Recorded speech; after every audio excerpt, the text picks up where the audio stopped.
Hello students, class 10 science physics part chapter number 13 हम लोग करेंगे, that is magnetic effects of electric current.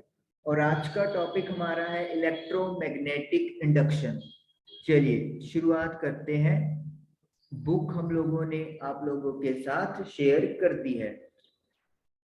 Electromagnetic induction, very important and interesting topic.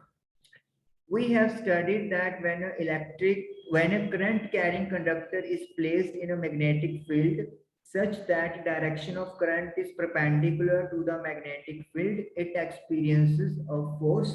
This force causes the conductor to move. Basically जो lines अभी आपको study out read out करके बताई गई है, वो सारी लाइंस इलेक्ट्रिक मोटर का वर्किंग प्रिंसिपल है। और क्या कह रहे हैं कि जब एक करंट कैरिंग कंडक्टर को आप लोग मैग्नेटिक फील्ड में इस तरीके से रखेंगे कि करंट की डायरेक्शन मैग्नेटिक फील्ड के परपेंडिकुलर हो जाएगा, तो वो एक फोर्स एक्सपीरियंस करेगा। और इस फोर्स की वजह से कंडक्टर क्या करता है, मूव करना शुरू कर देता है। जैसे आप लोगों ने देखा था, हमारे पास जो इलेक्ट्रिक मोटर थी वो एंटी क्लॉकवाइज रोटेट करना शुरू कर गई थी। Now let us imagine a situation in which a conductor is moving inside a magnetic field or a magnetic field is changing around a fixed conductor. अब एक situation को इमेजिन करें।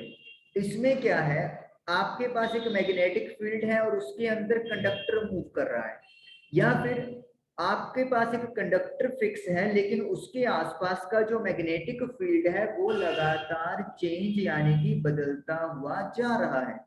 आपको समझ में आना चाहिए कि यहाँ पे बात क्या हो रही है कि या तो एक कंडक्टर को आपको मैग्नेटिक फील्ड के अराउंड घुमाना है या फिर मूव करवाना है, या फिर आपने एक कंडक्टर को फिक्स करके उसके आसपास का जो मैग्नेटिक फील्ड है उसे चेंज करते रहना है। What will happen? क्या होगा? This was first studied by English physicist Michael Faraday. ये सबसे पहले किन्होंने स्टडी आउट किया था? माइकल फेराडे ने स्टडी आउट किया। इन 1831 में Faraday made an important breakthrough. Faraday ने एक बहुत इंपॉर्टेंट, यहाँ पे आप ब्रेक थ्रू का मतलब होता है जिसे आप लोग बोल सकते हो कि इंपॉर्टेंट रिजल्ट कह सकते हो।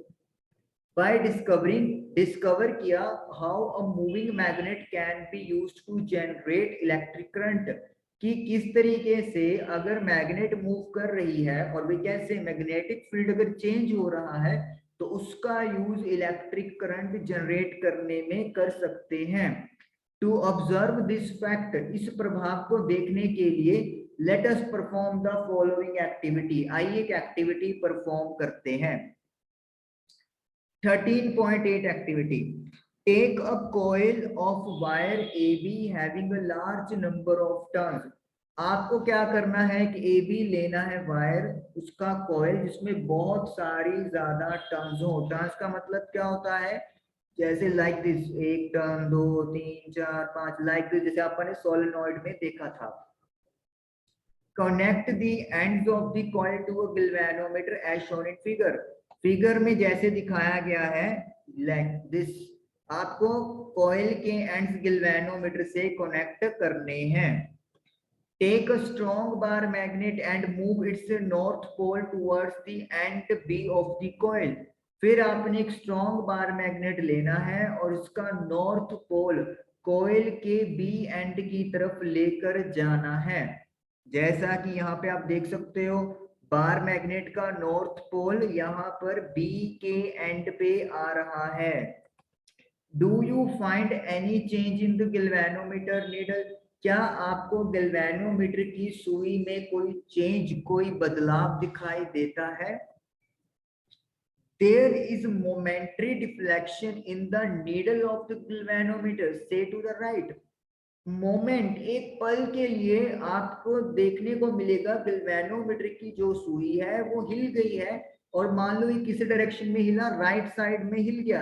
आप लोग नॉर्थ पोल लेके जा रहे हो पोल बी की तरफ, तो जो सुई है वो मान लो हिल गया राइट साइड की तरफ। आप देख सकते हो जो नीडल है यहाँ पे वो राइट साइड पे डिफ्लेक्ट हो गई है, सेंटर जीरो होता है, जीरो सेंटर, लेकिन सेंटर से हिल के ये राइट साइड पे डिफ्लेक्ट हो गया। This indicates the presence of current in the coil A B. तो सुई हिली है, कैसे हिली? क्योंकि इस कॉइल के अंदर करंट फ्लो हुआ है। The deflection become zero the moment the motion of the magnet stop. जैसे ही मैग्नेट आप लोग मूव करना बंद कर दोगे, जो डिफ्लेक्शन है वो भी बंद हो जाती है और दोबारा से नीडल जीरो पे आ जाएगी। तो इसका मतलब क्या हो गया? जैसे आपका मैग्नेट मूव करेगा, इस कॉइल के अंदर एक करंट फ्लो करना शुरू कर देता है। Okay, now withdraw the north pole of the magnet away from the coil. अब कॉइल से नॉर्थ पोल को दूर ले जाएं। अब आपको नॉर्थ पोल जो है मैग्नेट का, वो कॉइल से दूर लेके जाना है, यानी कि एरो कैसे बनेगा? इस डायरेक्शन में। Now the galvanometer is deflected towards the left, showing that current is now set up in the direction opposite to the first. अब आप क्या देखोगे, दोबारा से गैल्वेनोमीटर की सुई हिल गई, लेकिन अब वो किस डायरेक्शन में हिली है? लेफ्ट साइड में। यानी कि जब आप नॉर्थ पोल को पास लेके आए थे, तब सुई हिली राइट साइड में, लेकिन जब आप उसको दूर लेके जा रहे हो तो ये सुई हिल रही है लेफ्ट साइड में। तो इसका मतलब क्या हो गया? पहली डायरेक्शन के ऑपोजिट अब दूसरी डायरेक्शन में जो करंट है वो फ्लो किया है। तो यानी कि अगर नॉर्थ पोल या कोई भी मैग्नेटिक पोल हम लोग कॉइल के पास या दूर लेके जाते हैं, तो उससे जो करंट इंड्यूस हो रहा है वो भी कॉइल में जो डायरेक्शन है वो चेंज कर लेता है। Okay, place the magnet stationary at a point near to the coil, keeping its north pole towards the end B of the coil. अब आप क्या करें, कॉइल के पास किसी एक पॉइंट पे मैग्नेट को स्टेशनरी, मतलब आपने ना उसको आगे मूव करवाना है ना पीछे मूव करवाना है, एक पॉइंट पे स्टेशनरी रख देना है, और उसका जो नॉर्थ पोल है वो बी की तरफ होना चाहिए। We see that the deflection galvanometer needle deflects towards the right when the coil is moved toward the north pole of the magnet। हम लोग क्या देख रहे हैं? हम लोग देखते हैं कि जो गैल्वेनोमीटर की सुई है वो आप राइट साइड पर डिफ्लेक्ट कर दी जब आप कॉइल को नॉर्थ पोल की तरफ मूव करवाओगे। यानी इसका मतलब क्या हो गया? पहले आप मैग्नेट को मूव करवा रहे थे, अब क्या कर रहे हो? मैग्नेट आपने एक पॉइंट पे फिक्स कर दिया, अब आप कॉइल वाला सिस्टम अरेंजमेंट मूव करवा रहे हो और आप उसको नॉर्थ पोल के पास लेके जा रहे हो, और आपको देखने को मिलता है कि जो गैल्वेनोमीटर की नीडल है, सुई है, वो राइट डायरेक्शन में मूव कर जाती है। Similarly the needle moves towards left when the coil is move away. और जब कॉइल को आप मूव अवे कर देते हो, यहाँ पे बात को समझने का पॉइंट है कि हमने इस चीज को तो कर दिया है फिक्स, जो आपकी मैग्नेट है वो फिक्स है। मान लो नॉर्थ पोल इधर है, साउथ पोल इधर है, अब आप अपनी इस कॉइल को दूर लेके जा रहे हो नॉर्थ पोल से दूर, तो अगेन गैल्वेनोमीटर की जो नीडल है वो डिफ्लेक्ट होगी, लेकिन उसका डायरेक्शन रिवर्स हो जाएगा, लेफ्ट साइड की तरफ हो जाएगा।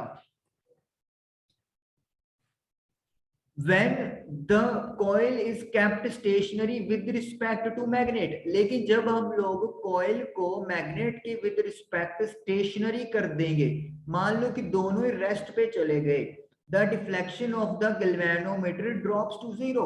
तब गैल्वेनोमीटर की जो डिफ्लेक्शन है वो जीरो हो जाएगी।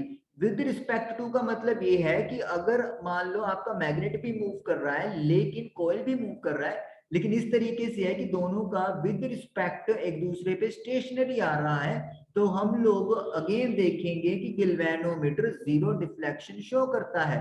What do you conclude from this activity? इस एक्टिविटी से आप क्या कंक्लूड निकालते हो? क्या निकाल रहे हैं?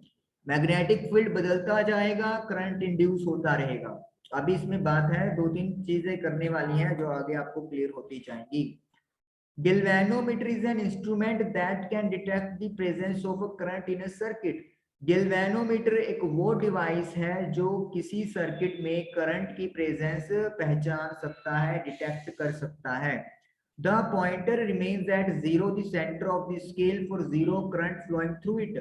जो सेंटर है स्केल का जीरो, वो यहाँ पे देखिए लेफ्ट एंड राइट साइड नहीं बना हुआ है, सेंटर में बना हुआ है जीरो पॉइंट, और अगर कोई भी करंट फ्लो नहीं करेगा गैल्वेनोमीटर से तो पॉइंटर जीरो की तरफ पॉइंट करता है। It can deflect either to the left और to the right side of the zero mark depending on the direction of current. ये जो है तो करंट की डायरेक्शन पे डिपेंड करता है कि जो नीडल है वो लेफ्ट साइड की तरफ डिफ्लेक्ट करेगी या फिर राइट साइड की तरफ डिफ्लेक्ट करेगी। तो यानी कि हमें ना सिर्फ करंट की डायरेक्शन पता चलती है बल्कि डायरेक्शन ऑफ करंट भी गैल्वेनोमीटर के थ्रू पता चल जाती है। You can also check that if you had moved south pole of the magnet towards the end B of the coil, हमने एक्टिविटी में नॉर्थ पोल को मूव करवाया था बी के तरफ, तो कहते हैं कि अगर आप साउथ पोल को मूव करवाओगे कोयल के बी एंड की तरफ, the deflection in the galvanometer would just be opposite to the previous case. तो गैल्वेनोमीटर की जो डिफ्लेक्शन है वो पिछले केस से ऑपोजिट हो जाएगी। हम लोगों ने क्या देखा था, हम लोगों ने देखा था कि जब आप नॉर्थ पोल को बी की तरफ लेकर आए तो डिफ्लेक्शन राइट साइड की तरफ हुआ, और अगर आप नॉर्थ पोल को अवे लेके गए बी पॉइंट से तब डिफ्लेक्शन लेफ्ट साइड हुआ। अब इन्होंने क्या बोला है, आपको बोला है कि साउथ वाला पोल लेके जाए, तो साउथ का पोल जो बी की तरफ जाएगा कॉइल के बी एंड की तरफ, तो ऑपोजिट का मतलब क्या होगा, जो नीडल है वो लेफ्ट साइड की तरफ डिफ्लेक्ट करेगी। और अगर आप साउथ पोल को बी से अवे लेकर जाओगे तो नीडल राइट डायरेक्शन में डिफ्लेक्ट कर जाएगी। When the coil and the magnet are both stationary, जब coil और magnet दोनों stationary हैं, रुके हुए हैं, there is no deflection in the galvanometer, तो galvanometer में कोई deflection आपको नजर नहीं आने वाली, यानी कि जीरो पे वो पॉइंटर आप लोगों का आके रुक जाएगा। It is thus clear from this activity that motion of a magnet with respect to the coil produces an induced potential difference which sets up an induced electric current in the circuit। तो इसका मतलब क्या हो गया कि जब एक magnet और कॉइल की आपस में कुछ ना कुछ मोशन होती है तब हम लोग कहते हैं कि एक पोटेंशियल डिफरेंस इंड्यूस हो गया है सर्किट में, जिससे एक करंट इंड्यूस हो जाएगा सर्किट के अंदर, और जिसकी जो आइडेंटिफिकेशन है वो हमारा गैल्वेनोमीटर करता है। तो यानी कि मैग्नेटिक अगर फील्ड चेंज होता रहेगा, मैग्नेटिक फील्ड होना जरूरी है, लेकिन अगर आप करंट इंड्यूस करना चाहते हो तो उस मैग्नेटिक फील्ड का चेंज होते रहना ज्यादा जरूरी है। ज्यादा क्या, वही जरूरी है। जब तक मैग्नेटिक फील्ड चेंज होता रहेगा आपको सर्किट के अंदर इंड्यूस्ड करंट भी मिलता रहेगा। आगे माइकल फेराडे की थोड़ी सी हिस्ट्री दी हुई है, आप लोगों को सिंपली यहाँ पे उनका कंप्लीट नेम की स्पेलिंग याद रखनी है, माइकल फेराडे, और इसी से रिलेटेड आपको क्वेश्चन पूछा जा सकता है, अदरवाइज कोई और क्वेश्चन आपको नहीं पूछा जाएगा। लेकिन अगर आप इनकी हिस्ट्री पढ़ोगे तो आप लोगों को मतलब हैरानी होगी कि मतलब उनके पास कोई मतलब डिग्री वैसे नहीं थी, लेकिन वो सिर्फ अपना मतलब जो एजुकेशन का इंटरेस्ट था वो बाइंडिंग शॉप पे काम करते थे और वो लेक्चर सुनते थे, जो भी थे उन्होंने ये चीजें की। तो मतलब ये हमें मोटिवेट करते हैं कि विदाउट एनी रिसोर्सेज जब ये इतना कुछ कर सकते हैं तो हमारे पास तो बहुत सारे रिसोर्सेज हैं, व्हाट कैन वी डू, हम लोग क्या कर सकते हैं, मेन चीज ये है। Let us now perform a variation of activity 13.8 in which the moving magnet is replaced by a current carrying coil and the current in the coil can be varied। अब हम लोग एक वेरिएशन करेंगे activity 13.8 में जो अपन ने करके आए हैं, जिसमें मैग्नेट को, जो मैग्नेट मूव कर रही थी उसकी जगह पे हम लोग एक करंट कैरिंग कॉइल यूज करेंगे, और जो कॉइल के अंदर करंट है उसे आप वेरी यानी कि कम या ज्यादा कर सकते हो। यानी कि एक कॉइल तो आपने वही लेनी है, जैसे सपोज कर लो ये तो वही कॉइल है जो आप एक्टिविटी में यूज कर रहे थे ए बी, यहाँ पे हम लोग मैग्नेट यूज कर रहे थे, तो इस मैग्नेट को नहीं लेना है हम लोगों ने, हमने उसकी जगह पर एक कॉइल लेनी है जिसमें करंट फ्लो कर रहा है और ये करंट चेंज किया जा सकता है कम या ज्यादा। Okay, let us do now activity. Take two different coils of copper wire. आपको क्या करना है, जस्ट अ मिनट, ओके। तो डिफरेंट कॉइल्स आपने लेनी है जो कॉपर वायर की हो, जिनमें having large number of turns, ज्यादा नंबर ऑफ टर्न्स हो 50 और 100 respectively. Insert them over a non conducting cylindrical roll. इनको आपने कहाँ पे रोल करना है, बांधना है, नॉन कंडक्टिंग सिलेंड्रिकल रोल। ये जो आपको दिख रहा है ये नॉन कंडक्टिंग है, ऐसे मटेरियल का जो उसमें करंट पास नहीं होगा, सिलेंडर की शेप है और रोल किया हुआ है, और इसके ऊपर आपने इसको किसके अंदर इंसर्ट किया है, आपने वायर कॉइल के अंदर इंसर्ट इसको किया है। यू में use a thick paper roll for this purpose, आप एक थिक पेपर रोल भी यूज कर सकते हो, जैसे आपके चार्ट होते हैं लाइक दैट आप वो लोग वो यूज कर सकते हो। Connect the coil one having larger number of turns in series with a battery and a plug की। जिस कॉइल में ज्यादा नंबर ऑफ टर्न्स हैं, जैसे कॉइल वन हो गया, इसको आप प्राइमरी कॉइल भी कह सकते हैं, तो इसको आपने एक बैटरी और एक की के साथ कनेक्ट कर देना है सीरीज में। Connect the other coil two with the galvanometer, और सेकंड कॉइल जिसको आप सेकेंडरी कॉइल भी बोल सकते हैं, इसको आप लोग एक गैल्वेनोमीटर से कनेक्ट कर दोगे। तो इसका मतलब क्या है, प्राइमरी कॉइल में से आप करंट खुद दे रहे हो, लेकिन सेकेंडरी कॉइल में हम लोग कोई करंट नहीं दे रहे। प्लग इन द की, अब की में प्लग लगा दें। ऑब्जर्व द गैल्वेनोमीटर, गैल्वेनोमीटर को देखें। Is there a deflection in its needle, क्या नीडल में कोई डिफ्लेक्शन हुआ है। You will observe that the needle of the galvanometer instantly jumps to one side and just as quickly returns to zero. आप लोग क्या देखोगे कि जो गैल्वेनोमीटर की सुई है, जैसे ही आपने प्राइमरी कॉइल में से करंट पास किया, गैल्वेनोमीटर की सुई एकदम से हिल जाती है और एक साइड में, और फिर दोबारा क्विकली जीरो पे आ जाती है, indicating a momentary current in coil 2। इसका मतलब क्या है कि कॉइल 2 में कुछ सेकंड, या सेकंड भी छोड़िए, millisecond, microsecond, nanosecond के लिए करंट फ्लो किया एक पल के लिए, और जिसको गैल्वेनोमीटर ने क्या कर लिया, डिटेक्ट कर लिया। Disconnect coil one from the battery, अब कॉइल वन में से बैटरी को डिस्कनेक्ट कर दे, मतलब आप की को आउट कर दे। You will observe that needle momentarily moves but to the opposite side, अब फिर दोबारा से जो नीडल है वो हिलेगी, लेकिन अब उसके मूवमेंट की डायरेक्शन ऑपोजिट होगी। मान लो पहले लेफ्ट साइड पे मूव किया था, अब किस में होगा, राइट साइड की तरफ मूव करेगी। This means now the current flows in the opposite direction in coil 2, यानी कि coil 2 में दोबारा फिर करंट इंड्यूस हुआ है, लेकिन अब उसके करंट इंड्यूस होने की जो डायरेक्शन है वो पहले केस के कंपेयर में ऑपोजिट है। In this activity, we observe that as soon as the current in coil 1 reaches either a steady value or zero, the galvanometer in coil 2 shows no deflection. इस activity में हम लोग देखते हैं कि जैसे ही कॉइल 1 में जो करंट है वो एक स्टेडी वैल्यू, कांस्टेंट वैल्यू पे या फिर जीरो हो जाता है, गैल्वेनोमीटर भी कॉइल 2 वाला जो उसके साथ कनेक्ट किया हुआ है वो कोई डिफ्लेक्शन शो नहीं करेगा। यानी कि अगर करंट की वैल्यू फिक्स हो गई या फिर जीरो हो गई तो गैल्वेनोमीटर की सुई कोई डिफ्लेक्शन शो नहीं करेगी। From these observations, we conclude that a potential difference is induced in the coil 2 whenever the electric current through the coil 1 is changing, starting or stopping. तो इसका मतलब ये क्या हो, ये हुआ कि जब तक coil 1 में करंट चेंज होता है, चाहे स्टार्टिंग के टाइम लगा लो चाहे एंडिंग के टाइम लगा लो, कॉइल 2 में एक पोटेंशियल डिफरेंस इंड्यूस होगा।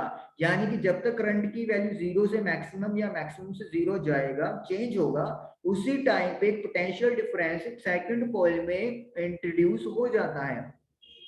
Coil 1 is called primary coil and coil 2 is called secondary coil. पहली कॉइल जिसमें आप करंट दे रहे हो उसे प्राइमरी कॉइल बोलते हैं, और जिसमें गैल्वेनोमीटर कनेक्ट किया हुआ है, करंट इंड्यूस करते हैं, उसको सेकेंडरी कॉइल बोला गया है। As the current in the first coil changes, जैसे ही पहली कॉइल में करंट चेंज होता है, the magnetic field associated with it also changes। तो इसके आसपास जो मैग्नेटिक फील्ड होता है या इसके साथ जो मैग्नेटिक फील्ड जुड़ा हुआ होता है वो भी बदल जाता है। Thus the magnetic field lines around the secondary coil also change। और जो दूसरी वाली कॉइल है वो आपने इस तरीके से रखी हुई है कि वो पहली कॉइल के मैग्नेटिक फील्ड के कांटेक्ट में आए। तो इसका मतलब क्या हो गया, सेकेंडरी कॉइल के आसपास की जो मैग्नेटिक फील्ड लाइंस है वो भी बदलेंगी। Hence the change in the magnetic field lines associated with the secondary coil is the cause of induced current in it। और हमने क्या पढ़ा पहले, हमने यही पढ़ा कि जब तक मैग्नेटिक फील्ड बदलता रहता है तो करंट इंड्यूस होता रहेगा, वही बात यहाँ पे हो गई। अब एक चेंजिंग मैग्नेटिक फील्ड के अंदर सेकेंडरी कॉइल को रख दिया, यानी कि सेकेंडरी कॉइल के आसपास का मैग्नेटिक फील्ड बदल रहा है, तो फिर ऑटोमेटिकली उससे क्या होगा, उससे करंट सेकेंडरी कॉइल में इंड्यूस हो जाएगा, और वही यहाँ पे हो रहा है। This process by which a changing magnetic field in a conductor induces a current in other conductor is called electromagnetic induction। तो ये प्रोसेस जिसमें से कंडक्टर का मैग्नेटिक फील्ड बदला जाता है लेकिन उसकी वजह से किसी दूसरे कंडक्टर में करंट इंड्यूस हो जाए, उस प्रोसेस को we call electromagnetic induction, EMI भी इसको कहते हैं। In practice, we can induce current in coil either by moving it in magnetic field or by changing the magnetic field around it. तो जहां से स्टार्ट किया था वहीं पे आ गए। तो इंड्यूस करंट करने के लिए या तो आपको कॉइल को मूव करना पड़ेगा एक मैग्नेटिक फील्ड में, या फिर कॉइल को स्टेशनरी रखते हुए इसके आसपास का मैग्नेटिक फील्ड बदलना पड़ेगा। It is convenient in most situations to move the coil in a magnetic field.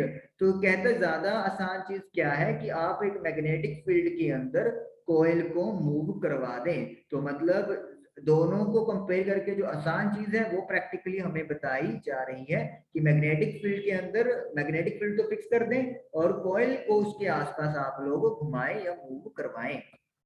चलिए, the induced current is found to be highest when the direction of motion of the coil is at right angles to the magnetic field. जो अब current कहते हैं induce हो रहा है उसकी value maximum कब होगी, जब डायरेक्शन जो है कॉइल के मोशन की वो मैग्नेटिक फील्ड के साथ 90 डिग्री यानी कि परपेंडिकुलर होगी, तब जो इंड्यूस्ड करंट है वो वैल्यू मैक्सिमम पहुंच जाएगी। In this situation में we can use a simple rule to know the direction of induced current। और हमारे पास एक सिंपल रूल भी है जिससे हम लोग इंड्यूस्ड करंट की डायरेक्शन पता कर सकते हैं। Stretch the thumb, forefinger and middle finger of right hand so that they are perpendicular to each other as shown in figure। जिनको फ्लेमिंग का लेफ्ट हैंड रूल याद है वो उनके लिए ये रूल बहुत याद करना इजी है। यहाँ पे भी आपने क्या करना है, यहाँ पे भी आपने थंब, फोर फिंगर और मिडिल फिंगर को स्ट्रेच करना है, लेकिन अभी कौन सा हैंड यूज करना है, राइट, वहां पे लेफ्ट किया था। Four finger indicates the direction of magnetic field, ये सेम है, आपकी पहली फिंगर मैग्नेटिक फील्ड को रिप्रेजेंट करती है। Thumb shows the direction of motion, यहाँ पे अब पहले थंब की बात करेंगे, करंट की बात नहीं करेंगे क्योंकि करंट हमें एंड में मिल रहा है। थंब किसको शो कर रहा है, direction of the motion of conductor. Then the middle finger will show the direction of induced current। तो बीच वाली जो मिडिल फिंगर है वो जो करंट इंड्यूस हो रहा है उसका डायरेक्शन आप लोगों को देगा। तो इसका मतलब हमारे पास क्या चीज साबित होती है, इससे हमें ये साबित होता है कि तीनों की तीनों यही चीजें हैं। लेफ्ट हैंड यूज होता है जब आपको मोशन का डायरेक्शन चेक करना हो, और राइट हैंड तब यूज होता है जब आपको जो करंट इंड्यूस हुआ है उसका डायरेक्शन चेक करना हो, और इसे हम लोग फ्लेमिंग्स राइट हैंड रूल बोलते हैं। याद रखें, यहाँ पे अकेला करंट नहीं लिख सकते हो, you have to write induced current, नहीं तो आपके नंबर पक्की बात है जी कटेंगे कटेंगे। और वही बात है, तीनों आपस में परपेंडिकुलर होने चाहिए। ओके, नेक्स्ट क्वेश्चन आ रहा है हमारे पास, explain different ways to induce current in a coil. क्या क्या अलग अलग तरीके हैं जिससे आप कॉइल के अंदर करंट इंड्यूस कर सको। अभी हम लोग डिस्कस इसी के बारे में हुआ है आज का हमारा जो भी सेशन हुआ है। तो आपको क्या करना है, या तो एक कॉइल को किसके अंदर करोगे, मैग्नेटिक फील्ड के अंदर मूव करवाओ। दूसरा, कॉइल को फिक्स रख के उसके आसपास का मैग्नेटिक फील्ड चेंज कर दो, मैग्नेटिक फील्ड चेंज करें। तीसरा क्या है, आप लोग दो कॉइल ले सकते हो, प्राइमरी और एक सेकेंडरी। प्राइमरी कॉइल में आप करंट दोगे और whenever there will be change in the current in primary coil, magnetic field will be change, that will induce a current in the secondary coil. दो कॉइल ले लें, एक में आप करंट दोगे, जब तक करंट पहली में चेंज होता रहेगा एक इंड्यूस्ड करंट दूसरी वाली कॉइल में चलता जाएगा, और जब तक करंट स्टेशनरी होगा या जीरो हो जाएगा तब इंड्यूस करंट भी जीरो हो जाएगा। तो इन तीन तरीकों से आप करंट इंड्यूस कर सकते हो किसी भी कॉइल के अंदर। पहला दोबारा सुन लें, पहले में क्या करना है, आपने मैग्नेटिक फील्ड रखना है और कॉइल को उसके आसपास आपने मूव करवाना है। दूसरा क्या है, कॉइल को फिक्स रख दिया, उसके आसपास का मैग्नेटिक फील्ड आप चेंज करें। तीसरा क्या है, दो कॉइल्स ले लें जिसमें में चेंजिंग करंट होना चाहिए, दूसरी में आप गैल्वेनोमीटर लगाओगे। तो पहली वाली में जब तक करंट चेंज होता रहेगा, करंट इंड्यूस सेकेंडरी कॉइल में भी होता रहेगा। और this is the story of electromagnetic induction. I hope कि आप लोगों को ये समझ में आया होगा। Thank you for watching the video.